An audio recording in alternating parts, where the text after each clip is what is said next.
Hai guys, kembali lagi bersama Mimin di channel Enkun. Fans pemburu iblis silahkan merapat, karena di video kali ini kita akan membahas lanjutan cerita Kimetsu no Yaiba. Setelah Tanjiro yang marah besar melihat sikap yang Zohakuten tunjukkan. Lebih tepatnya, kita akan mereview manga Kimetsu no Yaiba chapter 117 yang bersumber dari website manga kita, Mangaku atau Komiku. Buat kalian yang belum lihat review chapter sebelumnya, bisa klik link di pojokan atas video ini ya. Dan buat kamu yang cuma ngikutin animenya atau tidak mau kena spoiler, Enkun sarankan mending stop videonya aja dari sekarang. Nah, di chapter 117 ini, Muichiro masih kesusahan untuk keluar dari dalam belenggu air milik Kyoko. Di sisi lain, iblis bulan itu menyerang Hagane Zuka yang sedang menempa pedang milik Tanjiro. Penasaran? Oke, langsung aja kita bahas. Let's go!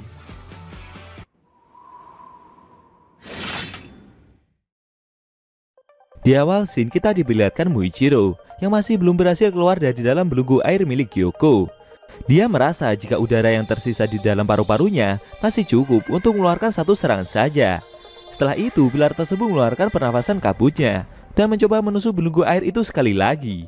Sayangnya, usahanya tersebut tidak membuahkan hasil. Belenggu itu begitu elastis dan bergerak mengikuti setiap gerakan yang Muichiro lakukan. Pilar tersebut merasa jika dia tidak akan mampu menggunakan jurus tusukannya untuk menghancurkan dinding yang membelenggunya itu. Menurut Muichiro, hal tersebut bisa terjadi karena saat ini dia sedang memakai pedang yang kondisinya telah terkikis. Muichiro merasa jika dia sudah tidak sanggup lagi untuk berjuang dan kali ini nasibnya akan benar-benar berakhir. Sambil berkata dalam hati, pilar tersebut masih membayangkan Oyakata Sama dan berterima kasih telah mendukungnya selama ini.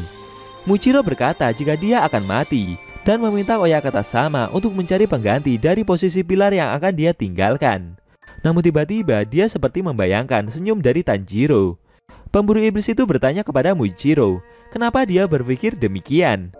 Tanjiro seperti sedang berdiri di luar dari belenggu air yang mengurung pilar kabut itu. Tanjiro berkata jika tidak ada yang tahu akan apa yang terjadi di masa depan. Melihat wujud pemburu iblis tersebut membuat Muichiro bertanya-tanya apa yang sedang terjadi. Karena Tanjiro sendiri tidak pernah mengatakan hal semacam itu kepada Muichiro sebelumnya. Pilar tersebut penasaran siapa yang pernah mengatakan semua itu kepadanya di masa lalu. Di sisi lain, tepatnya di gubuk pembuatan pedang ada Kanamori-san yang berhasil dijatuhkan oleh Kyoko. Penambah pedang itu awalnya berusaha untuk menahan iblis bulan tersebut agar tidak masuk ke dalam gubuk. Karena saat ini Hagane Zuka-san sedang menembakkan pedang milik Tanjiro. Sayangnya usahanya tersebut tidak berhasil. Efek serangan itu sampai membuat dada dari penambah pedang itu mengalami luka seperti sayatan dalam jumlah banyak. Kyoko yang telah berhasil masuk ke dalam gubuk itu penasaran kenapa para penambah pedang ini dengan begitu putus asanya mencoba melindungi gubuk tua itu. Iblis tersebut juga tidak menyangka kalau kepala desa akan berada di tempat seperti ini. Setelah itu, iblis tersebut melihat Hagane Zuka-san yang sedang fokus menempatkan pedang milik Tanjiro. Penambah pedang itu tidak menoleh sedikit pun, walaupun telah didatangi oleh iblis bulan. Sambil berkeringat dan terus mengasah pedang itu, Hagane Zuka-san berkata jika menurutnya baja pedang yang dia tempa ini sangat bagus. Dia merasa jika ini adalah pedang yang hebat. Hagane Zuka-san sendiri belum pernah melihat teknik yang digunakan untuk membuat pedang seperti ini.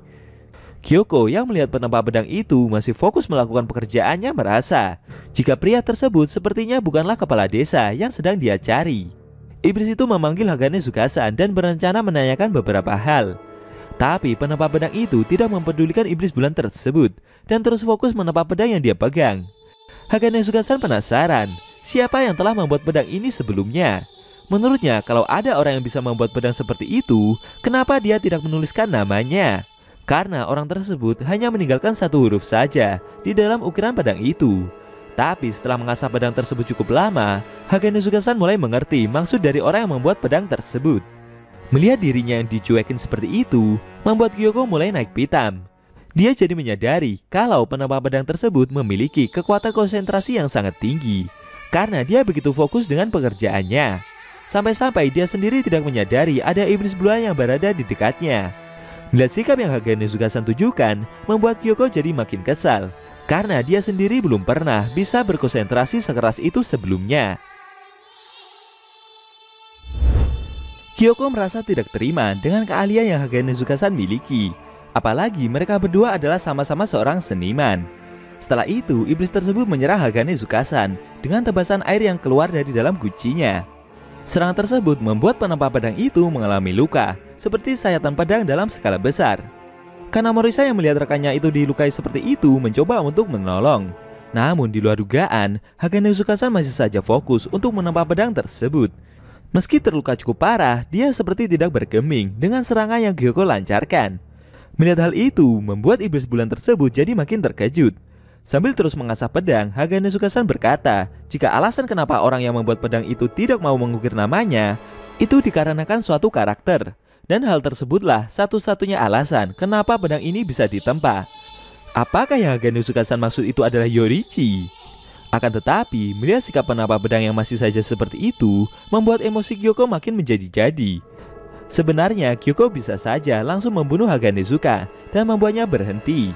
Tapi dia memang ingin membuat pria tersebut mengabaikan pedang yang sedang dia tempa, serta menghancurkan konsentrasi yang dia miliki. Shin kembali ke Muichiro yang masih berada di dalam belenggu air milik iblis bulan tersebut. Semakin lama penglihatan dari Muichiro semakin kabur. Karena kehabisan nafas, perlahan kondisinya jadi mulai sekarat. Muichiro masih melihat bayangan Tanjiro yang terus menasehatinya. Tanjiro kembali berkata jika hanya Muichiro sendiri yang bisa menentukan takdir yang akan dia jalani. Pilar itu menjawab dalam hati jika menurutnya sekarang sudah tidak ada gunanya lagi. Tanjiro kembali menasihati pilar tersebut dan memintanya untuk tidak cepat menyerah. Menurutnya semua itu pasti ada jalan dan seseorang pasti akan datang untuk menyelamatkannya. Mendengar perkataan seperti itu membuat Muichiro bertanya-tanya, haruskah dia bergantung pada orang lain? Karena jika hal tersebut benar kejadian, menurutnya itu semua akan menjadi situasi yang terburuk. Tanjiro kembali berkata, jika tidak banyak yang bisa Muichiro lakukan seorang diri. Alasan itulah kenapa orang-orang harus bekerja sama dan membantu satu sama lain. Tapi Muichiro yang semakin lemas itu menjawab, jika tidak akan ada yang menyelamatkannya, karena kekuatan yang mereka miliki berada di bawah pilar tersebut. Menurut Muichiro, harusnya dia berjuang lebih keras lagi. Tapi sayangnya dia telah membuat kesalahan. Tanpa disadari pula, Muichiro telah terlalu melebih-lebihkan kekuatan yang dia miliki. Untuk kesekian kalinya, bayangan Tanjiro itu berkata, jika menurutnya Muichiro tidak salah, dan setelah ini dia akan baik-baik saja.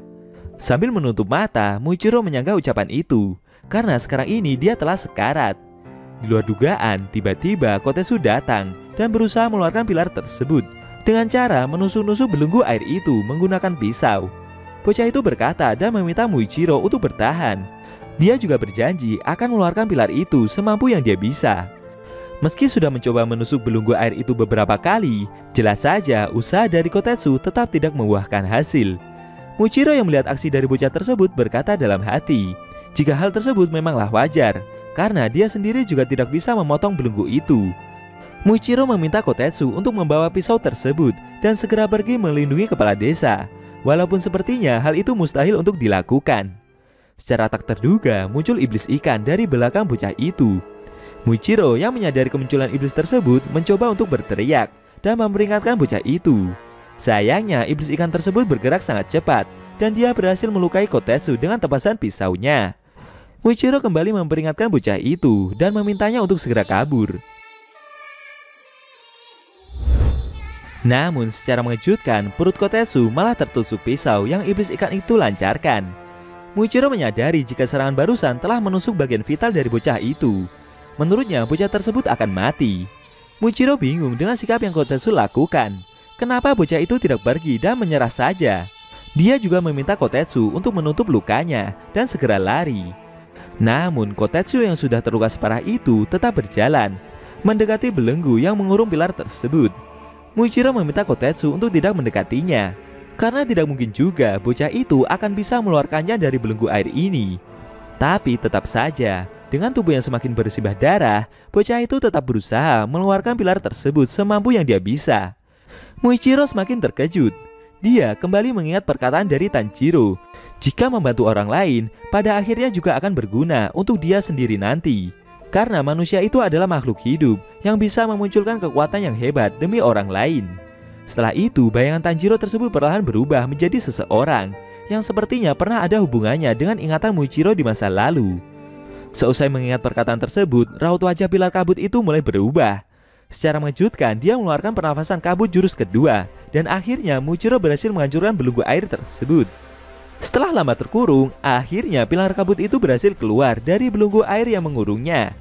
Alasan kenapa Muichiro bisa keluar, itu dikarenakan pilar tersebut telah merubah air yang berada di dalam belenggu itu menjadi kabut. Apakah setelah ini pilar tersebut akan kembali meneruskan pertempurannya melawan Kyoko? Lalu bagaimana kondisi dari Kotetsu yang telah tertusuk pisau tersebut? Sayang sekali scene cerita manga Kimetsu no Yaiba chapter 117 telah berakhir.